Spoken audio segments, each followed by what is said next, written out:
Physics के online platform पर आपका स्वागत है। आज अपन लेसन नंबर 2 विद्युत स्तर, विद्युत विभव एवं धारिता, इसके बारे में आज अपन अध्ययन करेंगे। तो जो लेसन नंबर 2 है स्तर, विद्युत विभव, इसमें अपन क्या क्या अध्ययन करना है सबसे पहले उसके बारे में देख लेते हैं। तो इसमें अपन देखेंगे विद्युत विभव एवं विभवांतरण क्या है, इसके बारे में अपन अध्ययन करेंगे। विभव एंड विभवांतरण। इसके बाद में जो द्विध्रुव आघूर्ण है, द्विध्रुव आघूर्ण के कारण किसी बिंदु पर विद्युत विभव का मान देखेंगे। इसके बाद में विद्युत स्थितिज ऊर्जा है, स्थितिज ऊर्जा के बारे में अपन अध्ययन करेंगे। इसके बाद में अपन जो भी धारिता है, कैपेसिटर, धारिता है, धारिता के बारे में अध्ययन करेंगे। धारिता क्या होती है, समांतर प्लेट संधारित्र की धारिता क्या होती है, गोलीय संधारित्र की धारिता क्या होती है, श्रेणी क्रम, समांतर क्रम, ऊर्जा ह्रास, इन सब टॉपिकों का अब इस लेसन में अध्ययन करेंगे। तो आज अपन सबसे पहले अपन टॉपिक लेते हैं विद्युत विभव एंड विभवांतरण। तो हेडिंग लेते हैं अपन, पहला अपन हेडिंग लेते हैं विद्युत विभवांतरण लेते हैं। चलो विभवांतरण है, इसको अपन बोलते हैं बच्चों पोटेंशियल डिफरेंस, पोटेंशियल डिफरेंस या इलेक्ट्रिक डिफरेंस, इसको ले सकते हैं।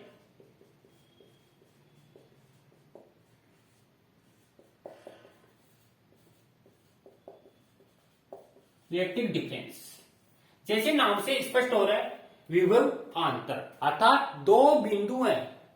जो इलेक्ट्रिक फील्ड है, विद्युत क्षेत्र है, विद्युत क्षेत्र में दो बिंदु के बीच में उत्पन्न विभवांतरण ही क्या है, विद्युत इलेक्ट्रिक डिफरेंस अर्थात विद्युत विभवांतरण है। अब इसको अपन डेफिनेशन के रूप में किस तरह समझ सकते हैं, देखो डेफिनेशन के रूप में अपन समझ सकते हैं एकांक धन आवेश, एकांक धन आवेश को अपन पीछे पढ़ चुके हैं, Q0 से प्रदर्शित करते हैं, जो कि एक काल्पनिक आवेश होता है। तो एकांक धन आवेश को एक बिंदु से दूसरे बिंदु तक विद्युत क्षेत्र है, मानी ये ध्यान रखना है विद्युत क्षेत्र के अंदर ही होना चाहिए दूसरा बिंदु। एकांक धनावेश को एक बिंदु से दूसरे बिंदु तक लाने में किया गया कार्य क्या कहलाता है, विद्युत विभवांतरण कहलाता है। कैसे, जैसे अपन सपोज करो ये बिंदु है, एक बिंदु इलेक्ट्रिक फील्ड है इसके चारों ओर, और यहां पर कोई एक बिंदु आवेश है क्यों, और दूसरा बिंदु है यहां पर, यह आपका एकांक धनावेश या परीक्षण आवेश है। ये बिंदु मान लेते हैं अपन, आपका ए बिंदु है, ए बिंदु और ये बी बिंदु है। तो आपको ए से किसके पास में लाना है, बी के पास में लाना है, ए से बी के पास में लाना है। तो यहां से यहां तक जो इस आवेश को लाओगे आप, लाने में जो कार्य किया जाएगा वही कार्य क्या कहलाएगा, आपका विद्युत विभवांतरण कहलाएगा इन दो बिंदु के बीच में। तो इसकी परिभाषा पर लिख सकते हैं एकांक धन या परीक्षण आवेश को, एकांक धन या परीक्षण आवेश को विद्युत क्षेत्र में स्थित एक बिंदु से दूसरे बिंदु तक लाने में किया गया कार्य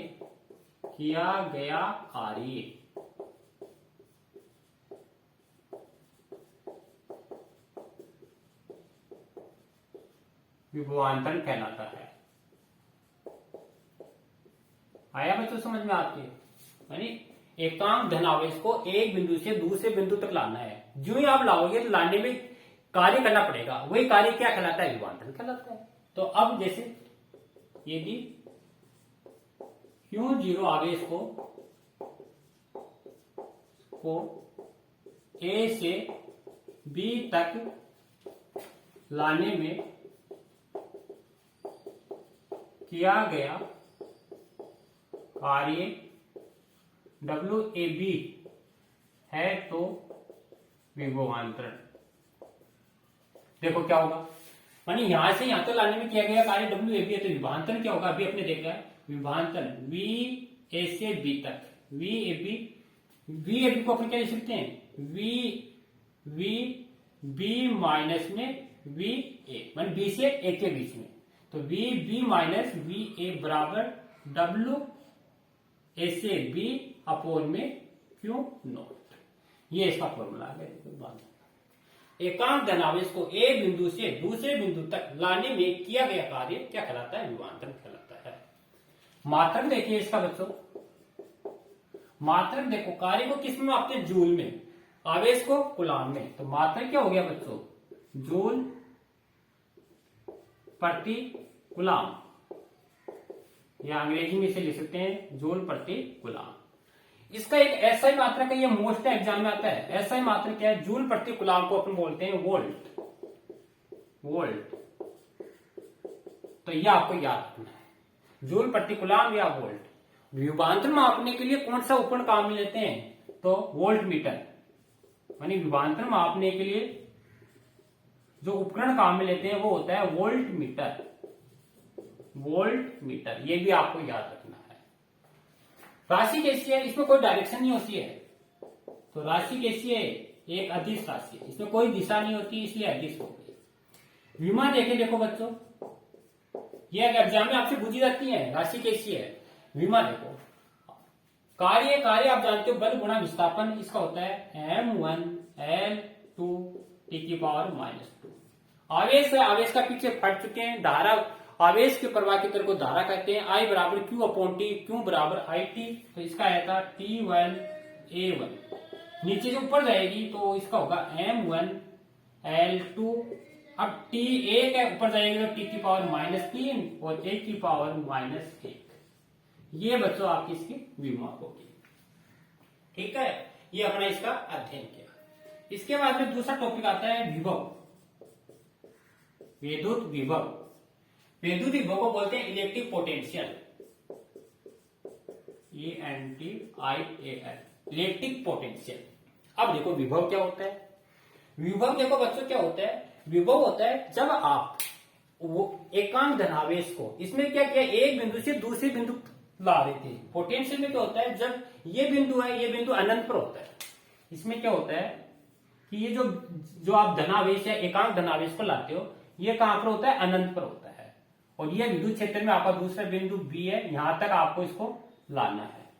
तो इसमें बोलोगे एकांक धन आवेश को अनंत से विद्युत क्षेत्र में स्थित किसी बिंदु तक लाने में किया गया कार्य विद्युत विभव कहलाता है। तो इसको लिख सकते हैं, एकांक धन आवेश को, एकांक धन आवेश को अनंत से विद्युत क्षेत्र में स्थित बिंदु तक लाने में किया गया कार्य विद्युत विभव कहलाता है, विभव कहलाता है।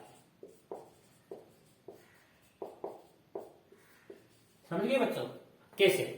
अब इसमें जो बिंदु ए है, ए कहां पर स्थित है, ए आपके पास अनंत पर स्थित है। अब अनंत से लाओगे, इसमें हमेशा इंपोर्टेंट बात है, अनंत पर विभव का मान क्या होता है, हमेशा शून्य होता है। ये आपको याद रखना है, अनंत पर विभव का मान शून्य होता है।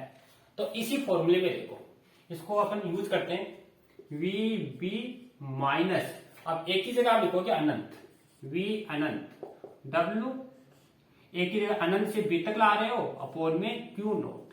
और अनंत पर आपको अभी बताया, अनंत पर विभव का मान शून्य होता है, यहां शून्य रख दो। तो वी बी बराबर डब्ल्यू अपोन क्यू नोट। अब इसको सही लिखें तो V बराबर क्या होगा, W अपोन में क्यू नोट। ये आपको इंपोर्टेंट है, V बराबर W अपोन क्यू नोट। अब इसकी विमा एंड मात्रक सेम जो विभवांतर की है वो इसकी विमा एंड मात्रक होंगी। चलो इसको उतारो, फिर इसके बाद में अपन नोट करते हैं।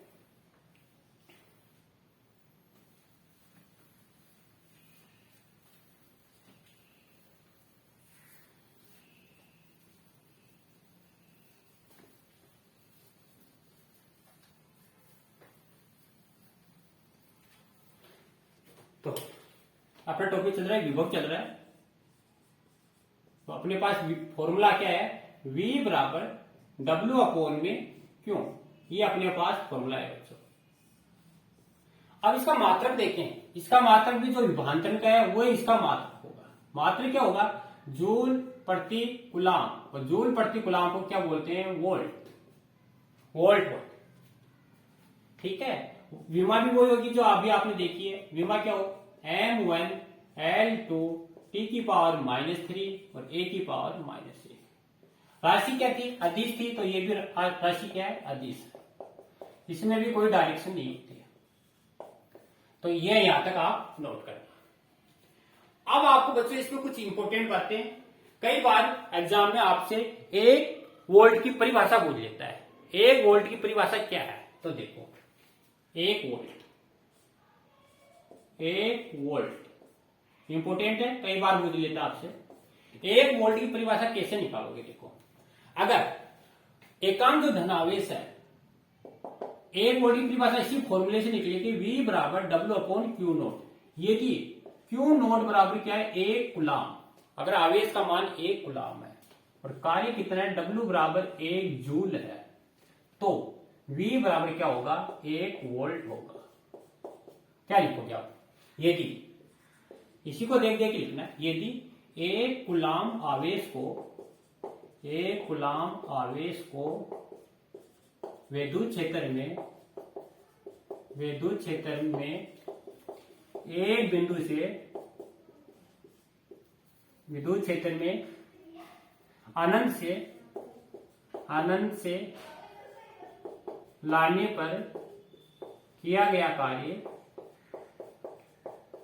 कार्य 1 जूल है,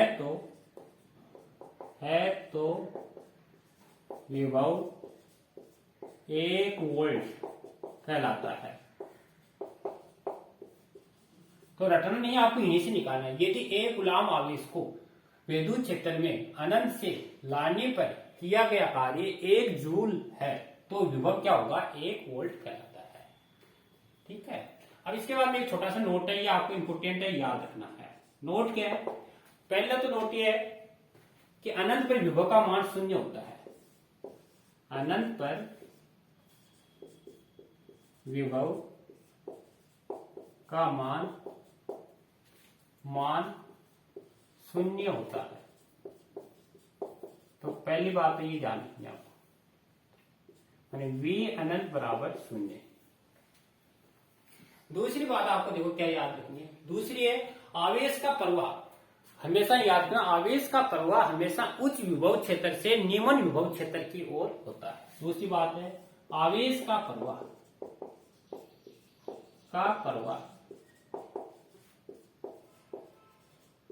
उच्च विभव से निम्न विभव की ओर होता है। यह आपकी दूसरी इंपॉर्टेंट बात है, ये याद रखनी है। तीसरी इंपॉर्टेंट बात क्या है, वो याद रखनी है आपको, कि तीसरी बात यह है कि अगर कोई वस्तु, धनावेशित वस्तु पृथ्वी के सापेक्ष, अगर धन आवेशित वस्तु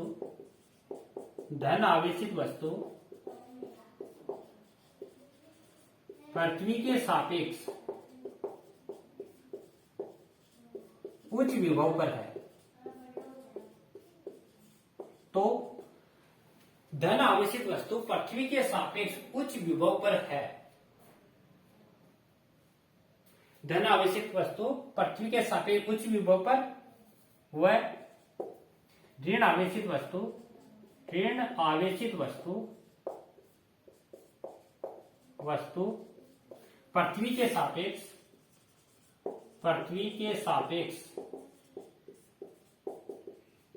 निम्न विभव पर होती है। यह आपको इंपोर्टेंट बात है, याद रखनी। कैसे, जैसे मैं यहां डायग्राम के द्वारा आपको समझा रहा हूं। जैसे मान लो कोई ये एक वस्तु है, धनावेशित वस्तु है, यहां रख रखी है, कोई स्टैंड है, पृथ्वी पर रख रखी है, यहां पर ये पृथ्वी अपनी, और यहां पर रखी हुई है। ठीक है, धनावेशित वस्तु है। अगर धनावेशित वस्तु है, पृथ्वी पर रखी हुई है, अब इसको क्या कर देते हैं अपन, ग्राउंडेड कर देते हैं। ग्राउंड इसका मतलब होता है कि इसका संपूर्ण आवेश पृथ्वी में जोड़ देते हैं, जी बोलते हैं इसको ग्राउंडेड, भू संकित बोलते हैं जी। माने अगर ये वस्तु धन आवेशित है तो पृथ्वी के सापेक्ष ये हमेशा उच्च विभव पर होती है, अर्थात इसमें जो इलेक्ट्रॉन है, इलेक्ट्रॉन की दिशा नीचे से ऊपर की ओर होगी, अर्थात पृथ्वी से धातु की ओर होगी। और धारा की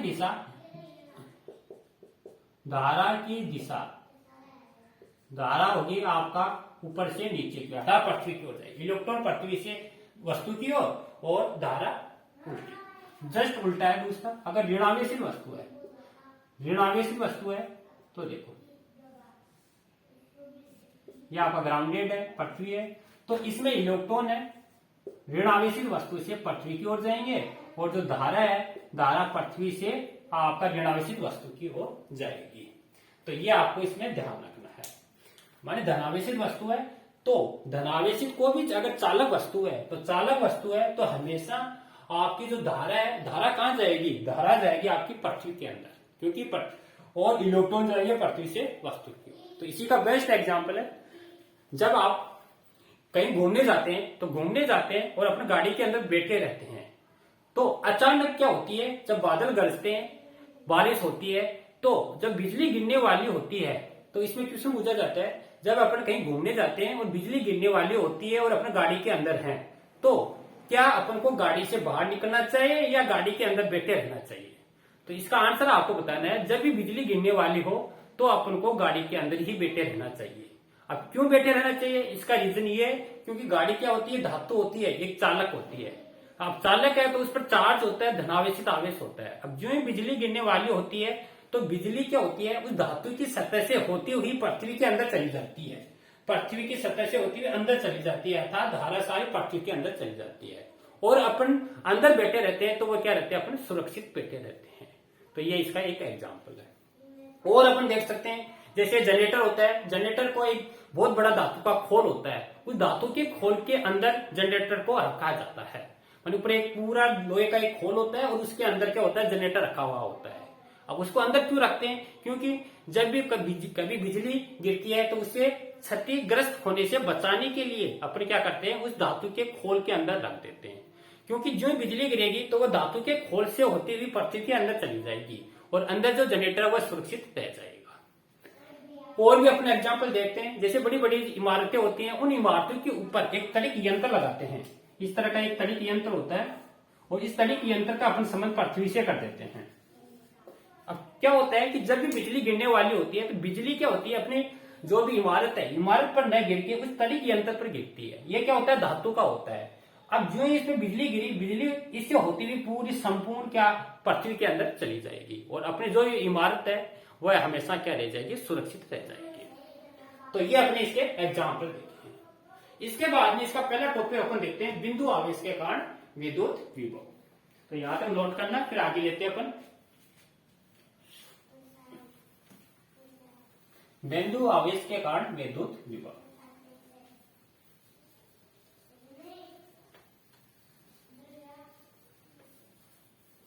देखो पहला अपन टॉपिक लेते हैं, यह अपने विद्युत क्षेत्र में भी पढ़ा था, बिंदु आवेश के कारण विद्युत विभव। देखो बच्चों क्या टॉपिक है, बिंदु आवेश का मतलब कोई एक बिंदु ले लेते हैं अपन, यहां पर ये बिंदु है अपने पास, क्यों ओ बिंदु हो गया। इस बिंदु ओ से r दूरी पर, यह r दूरी है, यहां पर एक बिंदु है P, जहां पर आपको क्या करना है, V का मान ज्ञात करना है। ठीक है, अब अपन V का मान डायरेक्ट नहीं निकाल सकते, इसके लिए क्या करते हैं, इसी पर कोई एक बिंदु लेते हैं A, बिंदु A है, इस बिंदु O से कितनी दूरी पर है, ये अक्ष दूरी पर स्थित है। यहां तक की जो दूरी है इसकी अक्ष है। यहीं पास में एक बिंदु लेते हैं B और ये इसकी अल्पांश दूरी है dx। ठीक है, अभी आपने पढ़ा है विद्युत विभव की परिभाषा में, तो एक यहां पर है कोई धन आवेश या परीक्षण आवेश Q 0 और ये आपकी कौन सी कंडीशन है, अनंत। तो आपको क्या लिखना है, बिंदु O पर एक आवेश Q स्थित है, इससे r दूरी पर एक बिंदु P है जहां पर विभव का मान ज्ञात करना है। बिंदु P पर विभव का मान ज्ञात करने के लिए अपन क्या करते हैं, बिंदु O से अक्ष दूरी पर एक अल्पांश लेते हैं AB, जिसकी मोटाई dx है, तथा एक बिंदु आवेश Q0 है जो कि अनंत पर स्थित है। तो सबसे पहले क्या निकालेंगे, एक बिंदु ये हो गया, दूसरा बिंदु आपका ये हो गया। अब इन दोनों के बीच में मानी Q0 आवेश है, Q0 आवेश को आप क्या करोगे, पहले अल्पांश तक लाओगे, यहां तक लाओगे, यहां तक लाने में किया गया कार्य ज्ञात करोगे, फिर इसको आप यहां तक लाओगे, यहां तक लाने में किया गया कुल कार्य ज्ञात करोगे, और कार्य निकल जाएगा तो विभव V बराबर W/Q होता है। अब देखो दो आवेश हैं, बीच की दूरी है, तो आप इसमें आप कूलॉम का नियम लगा सकते हो। तो देखो Q व Q0 के मध्य लगने वाला बल, अब बल देखो आप पढ़ा है अपने पीछे, ए बराबर क्या होता है, के क्यू नोट अपॉन, अब यहाँ की देखो दूरी देखनी है आपको, के बराबर क्यू नोट, ये दूरी कितनी अपनी x है, x square, equation number first, ठीक है, इतना आपने देख लिया। अब आपको क्या करना है, Q0 को जो बिंदु A अक्ष दूरी पर स्थित है यहां तक लाने में किया गया कार्य, Q0 को बिंदु A तक लाने में किया गया कार्य। अब कार्य निकालना है, पहले अल्पांश है, अल्पांश दूरी के कारण तो कितना होगा, dw बराबर, कार्य बराबर आप पढ़ चुके हैं, dw बराबर f डॉट dx, डॉट हटाते हैं तो बच्चों आप सब जानते हो क्या होता है, dx cos थीटा, ठीक है, इक्वेशन नंबर 2। यह है अल्पांश के कारण किया गया कार्य। एफ है, एफ की वैल्यू बच्चों अपने पास रख रखी है इक्वेशन नंबर फर्स्ट से, putting the value equation first and equation second, समीकरण 1 एंड 2 से, तो dw बराबर देखो क्या आएगा, के Q naught upon x square dx cos theta. अब देखो थीटा क्या है अपने पास, थीटा है इसके, अब आवेश है, इसके बीच में बना कोण, ठीक है, बल आपको लग रहा है इस साइड में, देखो बल लग रहा है इधर आपका, लेकिन आप इसको ला रहे हो इस साइड में, दोनों विपरीत हो गई, तो विपरीत होते ही थीटा बनेगा 180 डिग्री, और 180 बनेगा तो कोस 180 का मान होता है -1, यहां रखोगे -1, तो dw बराबर माइनस के Q naught upon x square dx, ये तो है अल्पांश के कारण। अब इस पूरे तार के कारण, बिंदु आवेश के कारण लगने वाला कुल बल, Q0 को r दूरी तक लाने में किया गया कुल कार्य, तो टोटल कार्य निकालना है, टोटल निकालना है, इसका समाकलन कर दो, और r दूरी तक ला रहे हो तो 0 अनंत से r तक इसका समाकलन कर दो, तो dw बराबर अनंत से r के Q naught upon x square और dx। देखो dw का क्या होगा, w के क्यू नोट कांस्टेंट है। अब बच्चों इससे आगे वाला अपन आगे का टॉपिक है वो अपने नेक्स्ट वीडियो में करेंगे। थैंक यू बच्चों।